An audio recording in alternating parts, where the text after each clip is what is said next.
بيكم في حلقة جديدة من قعدة الروقان، المكان اللي بنسيب فيه الهموم على جنب ونحاول نفهم نفسنا شوية بشوية من غير أحكام ومن غير ضغط. والنهاردة هنتكلم عن إحساس ناس كتير بتمر بيه، الإحساس اللي بيخليك تصحى الصبح ومش قادر تبدأ، مش حزين بس مش متحمس، مش تايه بس برضه مش عارف رايح فين. النهاردة موضوعنا هو انعدام الدافع. في لحظات في حياتنا بتبقى الدنيا ماشية عادي بس جواك في حاجة مطفية، تقوم من النوم ومفيش طاقة تعمل حاجة، مش عايز تشتغل ولا تخرج ولا حتى تتكلم، تحس إن كل حاجة بقت تقيلة حتى أبسط المهام. وأسوأ جزء إنك تبص حواليك وتشوف الناس شغالة وبتتحرك وتبدأ تسأل نفسك، هو أنا اللي فيا حاجة غلط؟ ليه أنا مش قادر؟ الناس كتير بتفهم انعدام الدافع على إنه كسل، لكن الحقيقة لا، انعدام الدافع مش كسل، هو رسالة من جسمك ونفسك إن في حاجة محتاجة اهتمام. ممكن تكون تعب ذهني أو إرهاق عاطفي أو ضغط مزمن أو حتى فراغ داخلي.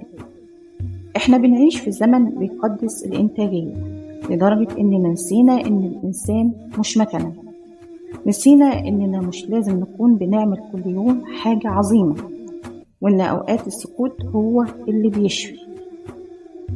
خلينا أحكي لكم عن واحدة كانت دايما نشيطة ومليانة حماس، عندها خطط لكل أسبوع وبتسابق الوقت، بس في يوم كل ده اختفى. بقت تصحى ومش قادرة تقوم من السرير، مش زعلانة من حاجة معينة بس في إحساس تقيل مسكها من جوه. بدأت تكره حتى الحاجات اللي كانت بتحبها، ولما حد يسألها مالك كانت تقول مش عارفة، مش حاسة بحاجة. هو ده بالظبط انعدام الدافع، حالة رمادية، مش وجع ومش فرح بس فراغ، كأنك بتعيش على الوضع الصامت. لو بتحس كده فاسمح لي أقولك حاجة مهمة جدا، انت مش غريب، إحساسك ده مش غلط، هو جزء من التجربة الإنسانية اللي كلنا بنمر بيها. الدافع مش حاجة ثابتة، هو موجة بيطلع وبيهبط، وفي وقت الهبوط لازم تتعامل مع نفسك برحمة مش بعقاب. اسأل نفسك سؤال بسيط، هل أنا محتاج أضغط أكتر ولا محتاج أرتاح؟ ساعات الحل مش في إنك تكمل، الحل في إنك تقف شوية، تسمع صوتك اللي جوه اللي انت ساكت عليه من فترة. يمكن محتاج تنام، يمكن محتاج تبكي، يمكن محتاج تتكلم، يمكن محتاج ولا حاجة خالص غير الصمت. لو فكرنا شوية هنلاقي إن الدافع بيضعف لما بنفقد المعنى، لما كل اللي بنعمله يبقى روتين، ولما نسينا ليه بدأنا أصلا. ارجع واسأل نفسك، أنا ليه بعمل اللي بعمله؟ هل فعلا لسه مؤمن بيه، ولا بقيت بس بمشي لأن الناس كلها ماشية؟ اللي بيحيي الدافع مش دايما التحفيز، لكن الصدق مع نفسك ومع اختياراتك. في أيام هتحس إنك واقف مكانك، بس افتكر إن حتى البذرة وهي مدفونة في الأرض شكلها ثابت، لكن جواها بيحصل نمو ما بيتشافش. وأوقات كتير إحنا بنكبر في صمت وبننضج من غير ما نحس. فما تحكمش على نفسك بسرعة، مش لازم تكون دايما في حالة جاهزة، مش لازم تكون دايما منتج، كفاية تكون صادق مع نفسك.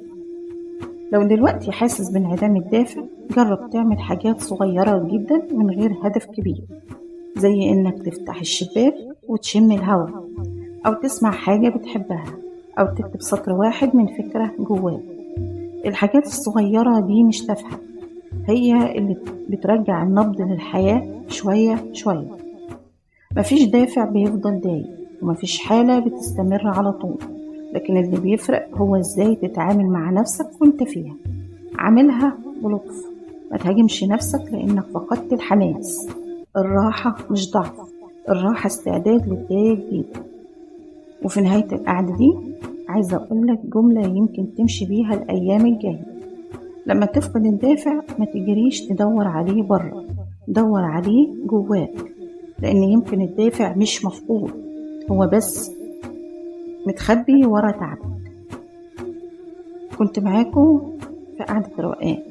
ما تنساش تشارك الحلقة مع حد ممكن يكون محتاج يسمع الكلام ده النهاردة، وما تنساش تروق حتى لو على قد نفس واحد.